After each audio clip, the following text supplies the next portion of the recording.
A mother's love is unmatched and unconditional. From birth, any animal clings to their mother for protection. But what happens when the one meant to nurture and protect becomes the greatest threat? In this video, we'll explore a heartbreaking case that shakes our very understanding of maternal instinct and the systems meant to protect children. As the tragic events unfolded, a mother's disturbing Google searches hinted at what was to come. Moments before her child's life was taken, the victim's final moments were captured on surveillance footage. Then, in a routine traffic stop, officers pulled the mother over. But what they discovered in her trunk would shock them to their core. Beyond the heartbreaking details, we'll dive into the systemic failures that allowed this tragedy to occur and how we can work to prevent such horrors in the future. Our story begins in December 2015 with the birth of Eli Kenneth Hart. From the very start, Eli's life was filled with challenges. His mother, Jalissa Thaler, struggled with substance abuse issues even during her pregnancy. Eli was born with Townes-Brocks syndrome, a genetic disorder that left him with hearing loss and cleft feet. But his father, Torrey Hart, was determined to give Eli the love and support he deserved. Unfortunately, the relationship between Jalissa and Torrey quickly deteriorated. What followed was years of bitter custody battles, with Jalissa making false accusations against Torrey, accusing him of abuse and stalking, allegations that were later proven to be false. Despite Jalissa's escalating behavior and her declining mental health, the court system kept pushing for reunification. In October 2020, Child Protective Services found Eli in a shocking state at Jalissa's home, naked, without his hearing aids, and surrounded by filth. The home was in disarray, with a flooded bathroom, broken eggs smeared across the floor, and rotting food scattered throughout the house. Eli was briefly removed from her care, but, astonishingly, just 3 months later, he was returned to Jalissa after she was discharged from a mental health hold. Torrey Hart, Eli's father, voiced his concerns over and over, pleading with the authorities to protect his son. In one of his messages, he wrote, "I do have concerns with her mental state that she could do something drastic. The whole purpose of this is to protect Eli, yet I feel he is now being put at risk. This is terrifying to me and upsets me that Eli continues to have to go through this. My son is not safe with her. Who is protecting Eli?" But despite Torrey's desperate pleas, the court continued to push for reunification. Fast forward to May 2022. Against all evidence and warnings, Eli was returned to his mother's custody on May 10th. Just days later, on May 17th, Jalissa made a chilling purchase. She bought a shotgun and a revolver, along with dozens of rounds of ammunition. Her receipt even thanked her by name. 3 days later, on May 20th, 2022, officers encountered Jalissa driving erratically. Her vehicle was missing a tire, and the back window was smashed. When the officers pulled her over, they noticed blood inside the car, shotgun shells scattered throughout the vehicle, and what appeared to be bullet holes in the back seat. What looks like blood in there? It's not blood, it's deer meat. I had a big bag of, there's a farm around here that does deer meat and hamburgers. Shotgun shells all over this. Yeah. Despite the bizarre scene, the officers made the unthinkable decision to release her. They even gave her a ride home. It wasn't until later, after conducting a deeper search of her vehicle, that officers made a horrifying discovery. In the trunk, they found the body of 6-year-old Eli Hart, shot 9 times while strapped in his car seat. Holy we got a body. Alright, let's cover it. Yep. Eli's life had been brutally ended by the very person meant to protect him. What's perhaps even more disturbing were Jalissa's Google searches in the days leading up to the murder. Some of the chilling searches included, how much blood can a 6-year-old lose? How life insurance investigates a death claim? How much does life insurance pay for a dead child? As the community grappled with the unthinkable tragedy, surveillance footage soon emerged showing Eli's final moments. The video showed the little boy smiling and playing just hours before his life was taken. In the aftermath of the crime, even Jalissa's own family spoke out. Her grandmother expressed frustration, saying, "We all told the social workers that she needs to be institutionalized, not just for a month, but maybe for a year or more, but nobody listened." Her father added, "I gave the judge her detailed mental health history. I told him I feared for Eli's safety. It all fell on deaf ears." When given the chance to speak in court, Jalissa showed no remorse. Instead, she lashed out. I'm innocent. You all, you're garbage. That's all, Your Honor. She was sentenced to life in prison without the possibility of parole. But for Eli's father, Torrey Hart, the pain continues.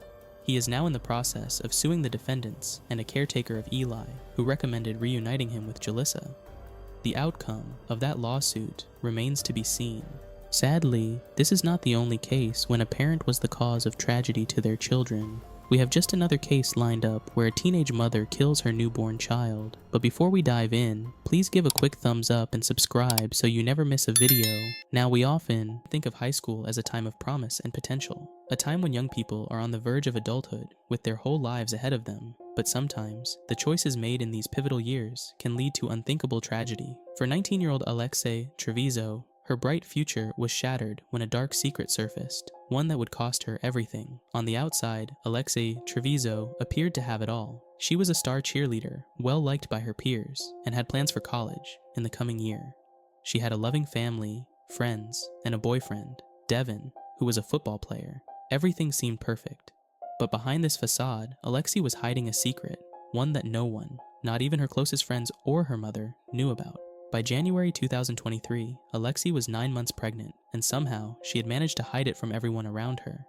Perhaps it was fear of judgment, fear of her family, or fear of how her life would change. But on the night of January 26th, that secret could no longer be hidden. At 11:30 p.m., Alexei woke her mother, Rosa, complaining of severe back pain, something she had experienced before. Rosa, concerned, rushed her daughter to the emergency room. When they arrived, the doctors, suspecting something more than just back pain, asked Alexei if she could be pregnant. Without hesitation, Alexei denied it. She claimed it was impossible. She said she was a virgin. Despite her denial, the doctors ran a pregnancy test as a precaution. The result? Positive. But before the doctors could tell Alexei, she had disappeared. She had locked herself in the hospital bathroom for 17 long minutes. In those 17 minutes, Alexei gave birth to a healthy, full-term baby boy, alone in a bathroom, with no medical assistance. But instead of calling for help or telling the doctors what had happened, Alexei made a horrifying decision. She wrapped her newborn baby in bloody towels, stuffed him into 2 garbage bags, and placed him in the hospital trash can. It was as though she was trying to erase the evidence of her secret, an action that would lead to irreversible tragedy. When Alexei emerged from the bathroom, she acted as if nothing had happened. The bloodstains on her clothes and the 17 minutes she spent in the bathroom were the only signs that something terrible had occurred. But a nurse, sensing something was wrong, checked the bathroom. What they found would haunt everyone involved. Blood was smeared on the walls, the floor, and even the toilet, like something out of a horror movie, one nurse would later describe. But that was not the worst discovery.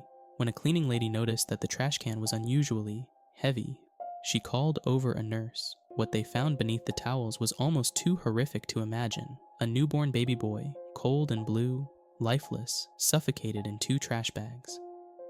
Immediately, the hospital staff called the police. Alexei was confronted, and her response was chilling. He wasn't crying, she told the doctors. I didn't know what to do. Her mother, Rosa, was devastated, asking over and over, "Why didn't you tell me?" But Alexei had no answer. What followed was a series of events that only deepened the tragedy. Despite the discovery of her dead newborn, Alexei was not immediately arrested. She was released from the hospital and returned home. In the days that followed, she continued her normal life. She attended school, took her finals, and even went to her senior prom, acting as if nothing had happened. But the truth could not stay hidden for long. In May 2023, 4 months after the incident, Alexei was arrested and charged with first-degree murder, child abuse, and tampering with evidence. Investigators uncovered disturbing evidence, including internet searches that revealed Alexei may have known more about her pregnancy than she let on. Friends and classmates reported that Alexei had been wearing baggy clothes for months, likely to hide her growing belly. Some even said she had spoken about her weight gain, but blamed it on her birth control. Even more chilling was the fact that despite the mounting evidence, Alexei showed little remorse. She told police that she believed the baby was already dead when she gave birth. But the autopsy told a different story. The baby was born healthy, weighing 5 pounds, 9 ounces, with no birth defects or abnormalities. He had taken his first breath, but Alexei had made sure it was his last. As the trial date approaches, Alexei Trevizo faces the possibility of life in prison. Her defense claims that she was overwhelmed with fear and acted out of panic. But the evidence tells a much darker story, one of denial, selfishness, and a cold, calculated decision to end the life of her newborn child. This case forces us to confront uncomfortable truths. How could a young woman go through 9 months of pregnancy without telling anyone? Why did she feel her only option was to take the life of her child? And what role does fear and societal pressure play in these kinds of decisions? As we've seen today, both of these tragic stories, Alexi Trevizo and Julissa Thaler, are stark reminders of the devastating consequences when fear, denial, and mental health challenges are left unchecked. In both cases, innocent lives were lost, and the impact will be felt by the families and communities forever. As we close, we encourage you to continue the conversation. Share your thoughts in the comments below. What changes do you think need to be made in our systems of child protection and mental health care? Thank you for watching. Stay safe, stay informed, and we'll see you in the next video.